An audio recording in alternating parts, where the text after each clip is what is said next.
다음 세대 주일이고요. 다음 주일은 어버이 주일입니다. 그래서 우리가 에베소서 강의 순서를 조금 바꿔서 에베소서 6장의 말씀을 먼저 우리가 한번 살펴보려고 합니다. 6장의 구조가 이렇습니다. 4절은 부모님에게 주시는 말씀이죠. 부모들에게 주시는 말씀이에요. 부모가 자녀들을 어떻게 양육해야 하는가, 거기에 대해서 하신 말씀입니다. 그런가 하면 1절부터 3절까지 말씀은 자녀들에게 주시는 말씀입니다. 자녀들이 부모님을 어떻게 대해야 하는지 거기에 대해서 말씀해주고 있는 내용입니다. 그래서 원래는 오늘 부모된 우리가 자녀들을 어떻게 양육해야 하는지에 관한 4절 말씀을 살펴보고, 다음 주에 자녀된 우리가 부모님을 어떻게 섬겨야 하는지에 관한 1절부터 3절까지의 말씀을 살펴봐야 하는데, 다음 주에는 제가 설교를 하지 않습니다. 그래서 다음 세대 주일과 어버이 주일을 하나로 묶어서 온누리의 가정사역이라고 하는 제목으로 우리가 같이 말씀을 나누도록 하겠습니다. 제가 최근에 책을 한 권 읽다가 이런 간증의 내용을 읽었어요. 어떤 권사님이 아들이 있었는데 그 아들이 미국으로 유학을 갔습니다. 그곳에서 박사학위를 받고 한국으로 돌아와서 누구나 가고 싶어하는 삼성그룹 연구소에 스카우트 되어졌습니다. 그런데 어느 날 이 아들이 갑자기 부모님을 찾아와서 뜻밖에도 이런 이야기를 하는 거예요. 부모님, 저는 평양에 있는 과학기술대학에 가서 그곳에서 봉사하면서 선교사로서의 삶을 살고 싶습니다. 그렇게 이야기를 하는 거예요. 자, 그 이야기를 듣자 이 어머니 권사님이 충격을 받으셨습니다. 여러 가지 생각이 들었는데 크게 3가지 생각이 들었다고 그래요. 첫 번째는 내가 널 어떻게 길렀는데, 그 위험한 곳에 간다고 내가 널 어떻게 길렀는데, 그런 생각이 들었고, 두 번째는 박사학위 받기까지 무려 7억이나 들었는데, 그런 생각이 들었고, 세 번째는 이제 겨우 좋은 직장에 취직해서 편하게 사나 했더니 그곳에 간다고 그런 생각이 들었다고 합니다. 그런데 그 옆에서 이 이야기를 가만히 듣고 계시던 그 아버지가 이 권사님이 전혀 기대하지 않았던 뜻밖의 이야기를 하시는 거예요. 이 아버지도 교회 장로님이시고 또 변호사 출신이시고 그러신데, 이 아버지가 말씀하시기를 이렇게 이야기를 하시는 거예요. 그래, 내가 인생을 살면서 나도 돈도 가져보았고 명예도 가져보았지만 사실 곰곰이 생각해보면 그것이 다 별것이 아니더구나. 어쩌면 네가 나보다 더 의미 있는 선택을 했는지 모르겠다. 나는 너의 선택을 존중한다. 그리고 너의 앞길을 축복한다. 그렇게 이야기를 하시더래요. 그렇게 이제 아들이 북녘 땅에 가기로 가족들이 합의가 되어졌습니다. 근데 이 어머님이 그때까지 평상시에 늘 기도할 때마다 북한 땅을 위해서 마음에 부담이 되어지는 게 있었대요. 오늘 우리 이석선 장로님께서도 기도하실 때 북한 땅을 위해서 기도하셨는데, 그 북한 땅을 위해서 마음에 부담이 되어지는 부분들이 있었대요. 그래서 나중에라도 북한 땅을 위해서 선교할 기회가 생겨지면 내가 기꺼이 선교원금을 좀 드려야 되겠다라고 생각을 해서 그때까지 모아둔 돈이 있었어요. 조금씩. 나중에 북한 땅에 선교할 기회가 오면 기꺼이 그 돈을 쓰기 위해서 모아놓은 돈이 있었습니다. 그 돈이 1억 가까이 되어졌다고 그래요. 그래서 이 돈을 어디에 써야 될지 기도하다가 아들이 평양에 가서 사역을 하겠다고 하니까 기쁜 마음으로 그 돈을 드렸다라고 하는 간증의 내용을 제가 읽어보았습니다. 제가 그 내용을 읽자마자 제 마음속에 든 생각은 이런 생각이었습니다. 야, 정말 믿음의 가정이구나. 정말 복받을 가정이구나. 그런 생각이 들었습니다. 지금 우리가 에베소서 6장을 우리가 살펴보고 있죠. 그런데 에베소서 6장 전에 몇 장이 있습니까? 5장이 있습니다. 자, 5장 22절부터 마지막 절까지의 내용을 살펴보면 거기에 아내와 남편에 관한 이야기가 등장을 합니다. 즉 부부에 관한 이야기가 나와요. 부부에 관한 이야기. 5월 21일 날은 부부의 날입니다. 그래서 5월 8일 날 다음 주일 날은 최규식 선교사님의 말씀을 전해주실 거고, 5월 15일 날은 이 본문을 가지고 온누리의 부부 생활이라는 제목으로 말씀을 전할 예정입니다. 여러분, 가정이라는 것은 부부만으로도 성립이 되죠. 부부만으로도 한 가정이 성립이 되어질 수가 있습니다.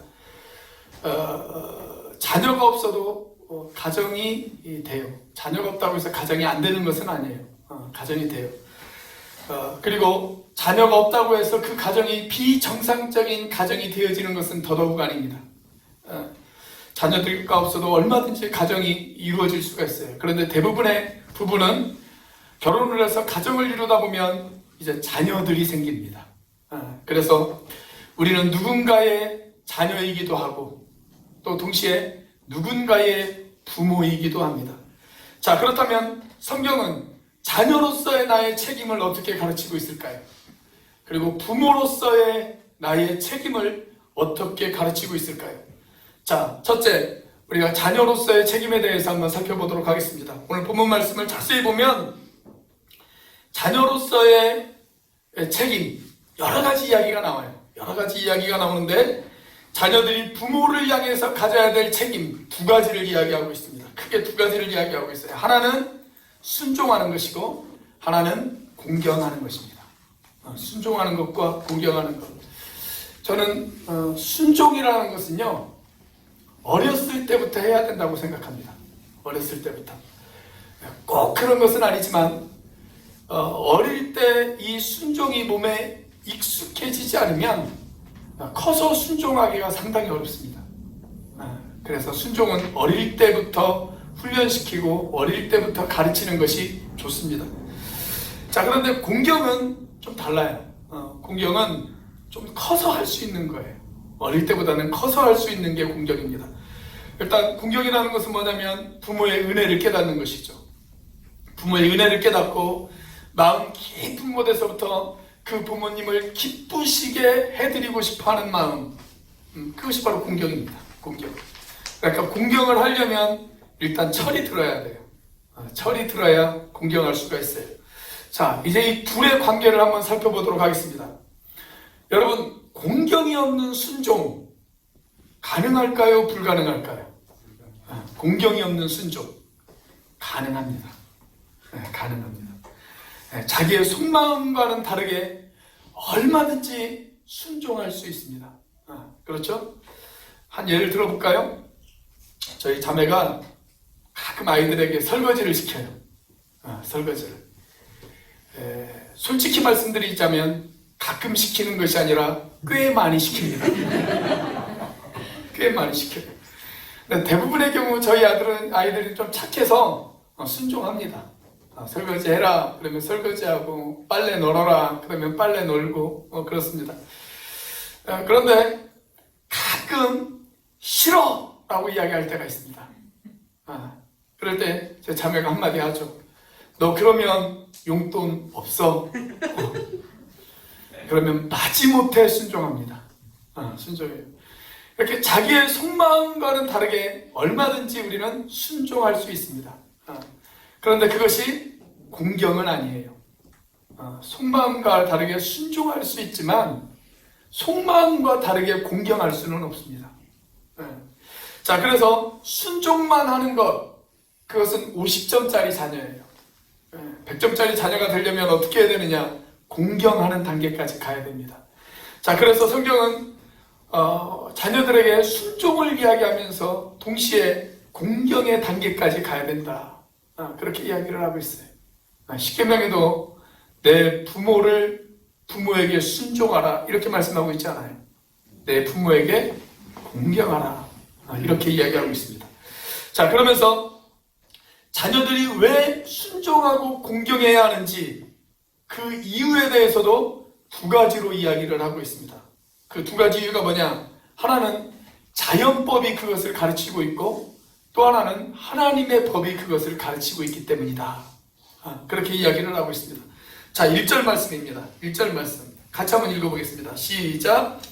자녀들아, 주 안에서 너희 부모에게 순종하라. 이것이 옳으니라. 자, 여기 보면 이것이 옳으니라, 그렇게 말씀을 하고 있죠. 즉 그것은 당연하다, 그 이야기입니다. 당연하다. 부모님에게 순종하는 것, 그것은 당연한 일이다. 그렇게 이야기하고 있어요. 여러분, 부모님에게 순종을 가르치지 않는 나라가 있을까요? 부모님에 대한 순종을 가르치지 않는 문화나 철학이나 윤리나 종교가 있을까요? 여러분, 이 세상의 모든 윤리, 이 세상의 모든 도덕, 이 세상의 모든 철학, 이 세상의 모든 종교는 다 부모님에 대한 순종을 강조하고 있습니다.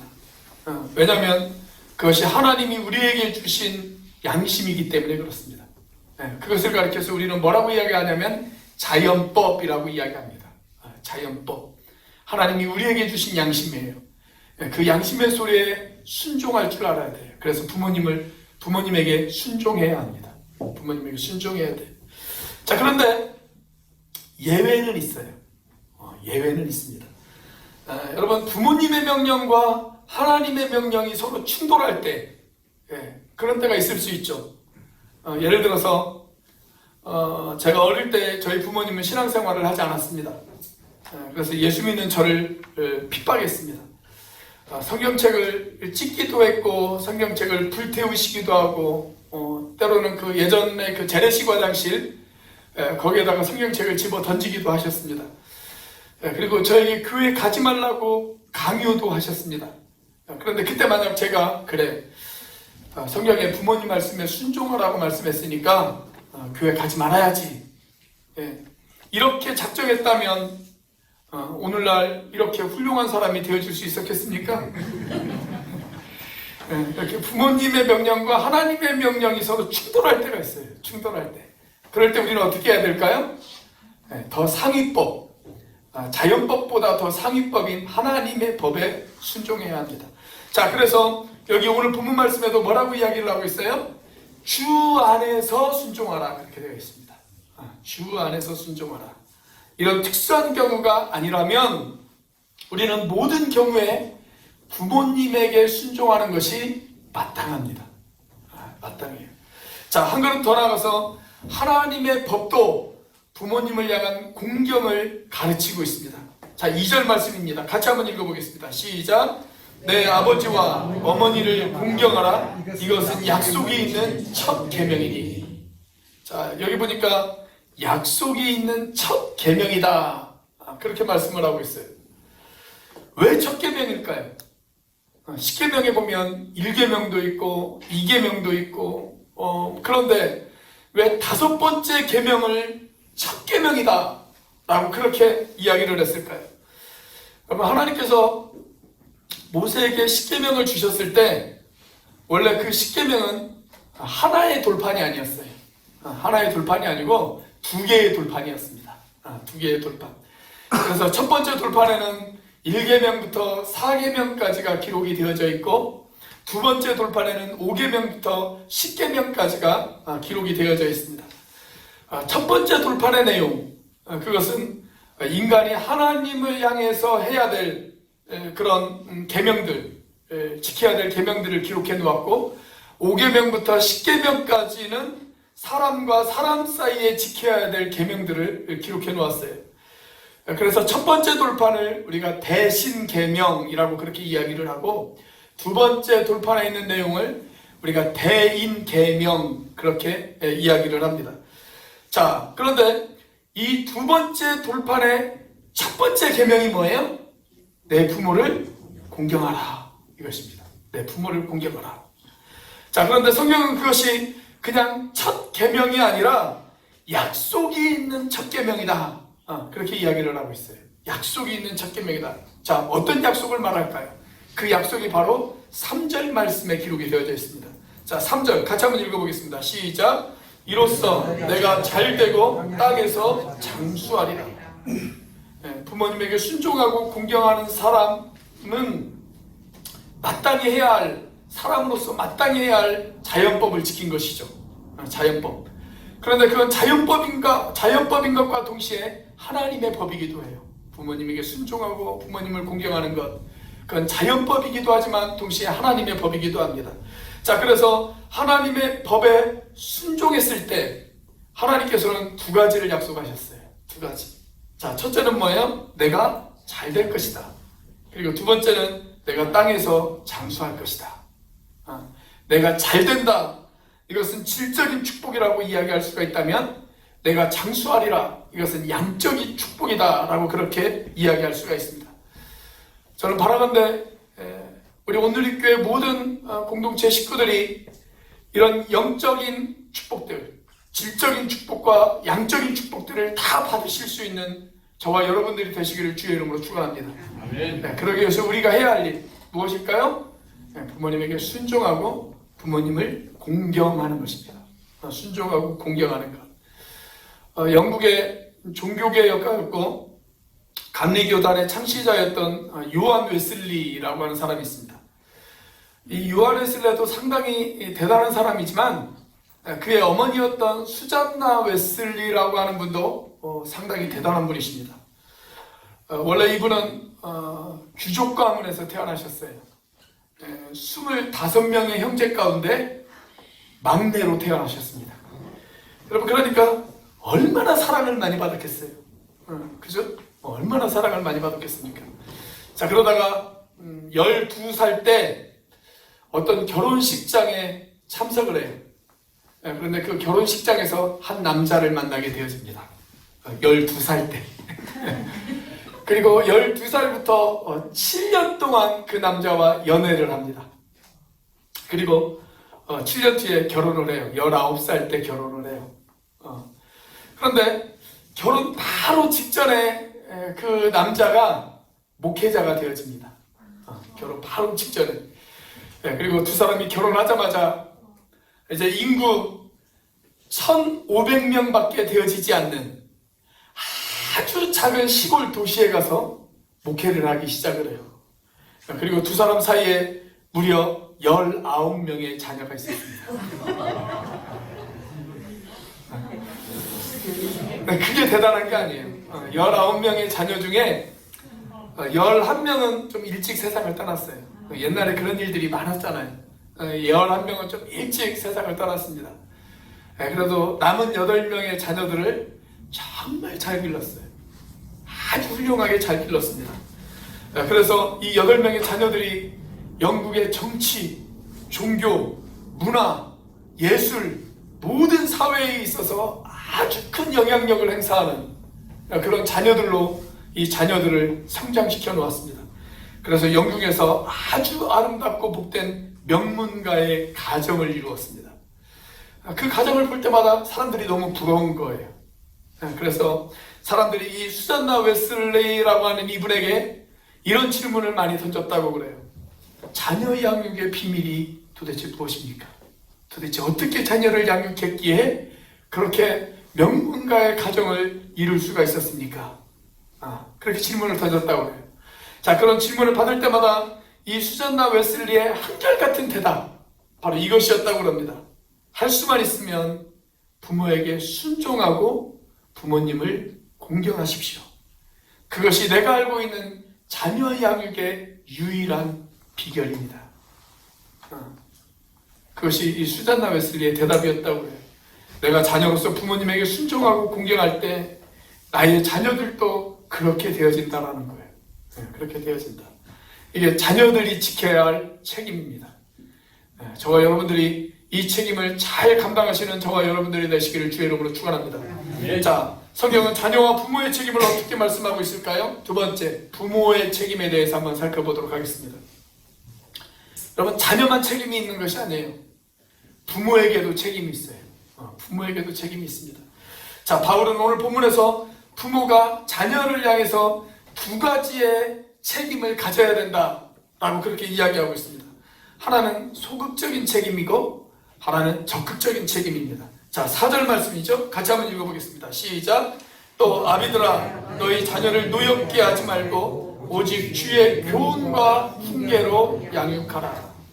자, 여기서 무엇을 하지 말라라고 하는 소극적인 접근이 하나 있죠.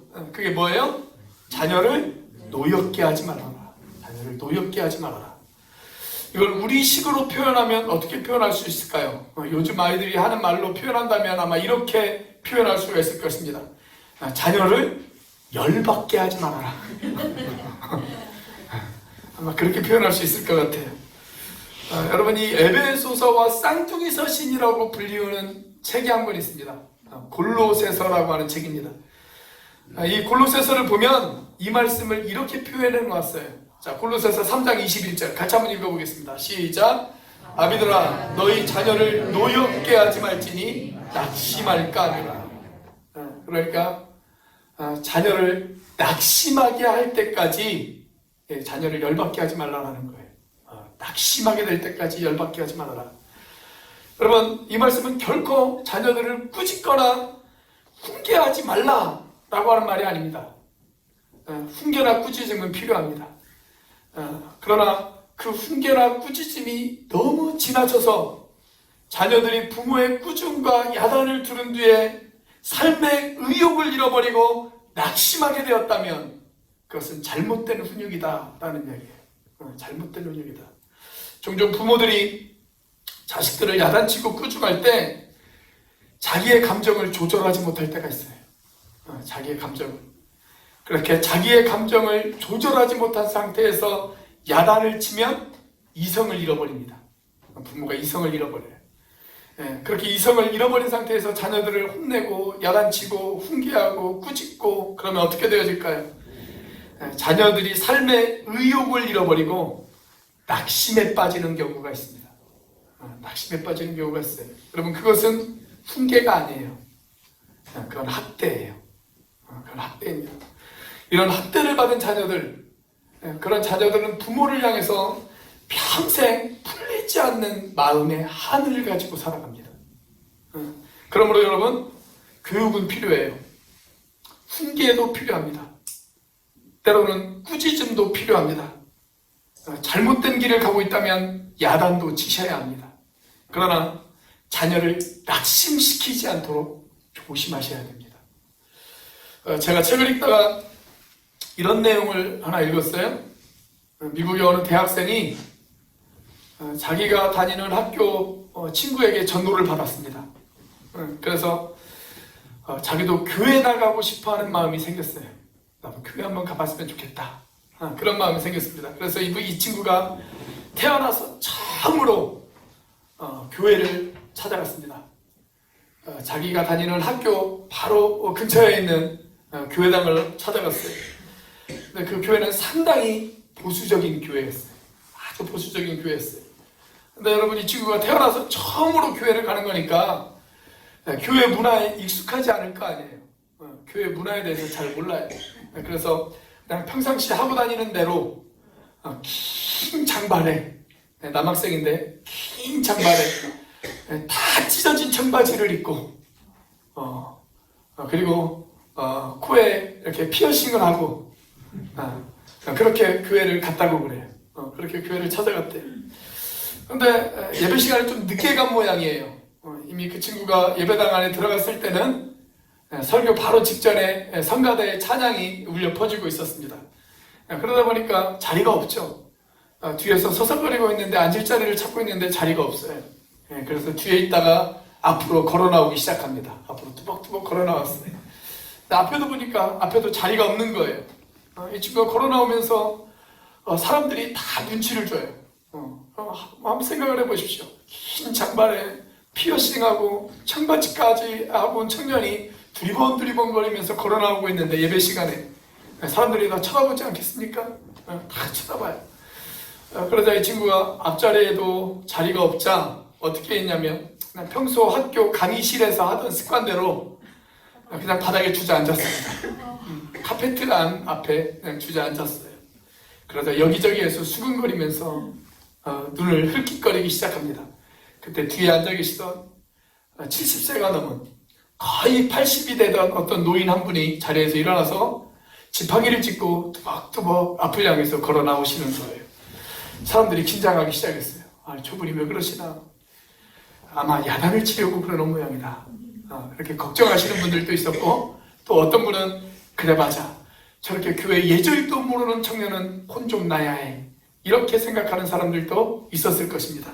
자, 아무튼 이 나이 많으신 어르신이 지팡이를 짚고 앞을 향해서 걸어 나오고 계셨어요. 그런데 이분이 앞에 오시더니 그 청년 옆에 지팡이를 놓고 같이 주저앉았습니다. 같이 주저앉았어요. 그래서 설교 시간이 되자 자기가 가지고 있는 성경책을 펴서 같이 그 청년과 읽기 시작합니다. 기도 시간이 되자 그 청년을 끌어안고 같이 축복하면서 기도하기 시작합니다. 찬양 시간이 되자 자기가 가지고 있는 찬송가를 펴서 같이 찬송을 부르기 시작합니다. 그 모습을 보면서 그날 모인 사람들이 목사님의 설교보다 더 깊은 은혜와 감동을 그 순간 받았다고 합니다. 예배가 끝난 뒤에 누군가가 이 어르신에게 찾아가서 이렇게 질문을 던졌습니다. 형제님, 어떻게 그런 일을 할 생각을 하셨습니까? 그러자 이분이 빙그레 웃으시면서 이렇게 대답을 하셨다고 그래요. 제가 자식을 기를 때 보니까 그렇게 길러야 되겠더라고요. 그렇게 이야기를 하시더래요. 내가 자식을 기를 때 보니까 그렇게 길러야 되겠더라고요. 저는 이런 분들이 진짜 교회 어른이라고 생각합니다. 나이가 많아서 어른이 아니고 이런 일을 하시는 분이 교회 어른입니다. 직분을 맡아서 직분자가 아니고 이런 일을 하시는 분들이 진짜 직분자입니다. 저는 우리 교회 모든 분들이 이런 일을 하실 수 있는 여러분들이 되시기를 주의 이름으로 축원합니다. 자, 그렇다고 이 말이 자녀를 절대 꾸짖거나 혼내지 말아라, 이 이야기가 아닙니다. 자, 여기 4절이 뭐라고 이야기를 하고 있습니까? 4절 말씀해 보니까 주의 교훈과 훈계로 양육하라, 그렇게 이야기를 하고 있습니다. 여러분, 교훈이 뭐예요? 교훈은 자녀들에게 올바른 가치관을 심어주는 것, 그게 교훈입니다. 자녀들에게 올바른 가치관을 심어주는 것, 그게 교훈이에요. 자, 근데 훈계란 무엇입니까? 훈계는 잘못된 태도를 바로잡는 것. 자녀들이 잘못된 길을 가고 있을 때, 또 그릇된 행동을 하고 있을 때 그걸 바로잡는 것. 때로는 바로잡기 위해서는 야단도 치셔야 되고, 때로는 바로잡기 위해서 어떤 때는 매도 필요할 수 있습니다. 자식들에 향해서 부드러운 것이 다 옳은 것은 아니에요. 그냥 오냐오냐 하는 것이 다 좋은 것은 아닙니다. 그래서 때로는 따끔한 훈계도 필요합니다. 근데 그냥 훈계가 아니에요. 그냥 교훈이 아니에요. 여기 성경이 뭐라고 이야기를 하고 있습니까? 주의 교훈과 훈계다 라고 그렇게 이야기를 하고 있습니다. 주의 교훈과 훈계다. 부모 되시는 여러분, 하나님의 말씀에 근거해서 자녀들을 바르게 양육하려고 하는 그 신앙의 진지한 고민이 여러분들에게 있으십니까? 내가 하나님의 말씀으로 내 자녀들을 바르게 한번 양육해 봐야 되겠다, 그런 진지한 고민이 있으세요? 안타까운 것은 요즘 부모들은 주의 교훈과 훈계로 자녀를 양육하려고 하는 그런 진지한 고민들이 별로 없는 것 같아요. 저희 교회 이야기가 아니고요, 저기 옆집 교회 이야기를 말하는 겁니다. 저희 교회는 그런 분이 없어요. 근데 저기 다른 교회 보니까 그런 분들이 많더라고요. 그냥 교회에다만 다 맡겨요. 세상 교육은 학교와 학원에 맡기고, 신앙 교육은 자녀들에게만 맡기는, 그리고 본인들은 돈 버는 일만 하는 그런 부모들이 참 많이 있습니다. 그러나 성경은 분명히 그 모든 것에 1차적인 책임이 누구에게 있다라고 이야기하냐면 부모에게 있다라고 이야기합니다. 부모에게 있다. 특별히 아버지들에게 있습니다. 그래서 여기 성경이 뭐라고 이야기를 합니까? 아비들아, 그렇게 이야기하고 있잖아요. 아비들아. 목사님, 처자식 먹여 살리느라 바빠서 저는 그럴 시간이 없습니다, 그렇게 이야기하시는 분들이 혹 계실지 모르겠습니다. 그런데 여러분, 우리의 자녀들을 믿음으로 양육하여 훌륭한 하나님의 사람으로 키우는 것, 여러분, 그것보다 더 중요한 일이 어디 있어요? 여러분, 부모로서 그것보다 더 가치 있는 일이 어디 있습니까? 하나님께서 나에게 자녀를 선물로 주셨을 때 바로 그 일 하라고 나에게 그 자녀를 선물로 주신 것 아니겠습니까? 사랑하는 우리 오늘의 형제자매 여러분, 이 두 가지의 균형을 잃어버리지 마십시오. 부모들이여, 자녀들을 노엽게 하지 마십시오. 이것이 우리가 잃어버리지 말아야 될 첫 번째 균형입니다. 그런데 우리가 한쪽에 또 붙잡아야 될 균형이 있어요. 그게 뭐냐면 주의 교훈과 훈계로 양육하는 것입니다.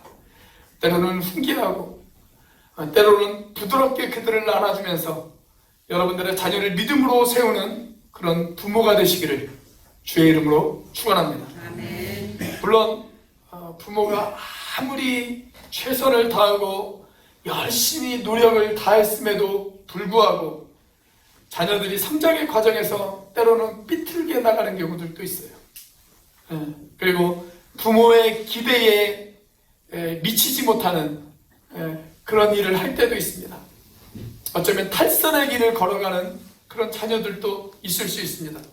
그러나 부모 되시는 여러분, 여러분이 정말 눈물로 씨앗을 뿌렸다면, 여러분이 기도의 씨앗을 뿌렸다면, 여러분이 말씀의 씨앗을 뿌렸다면, 여러분이 사랑의 씨앗을 뿌렸다면, 자녀들이 잠시 방황하더라도 그것 때문에 너무 죄책감을 느끼지 마시기를 바랍니다.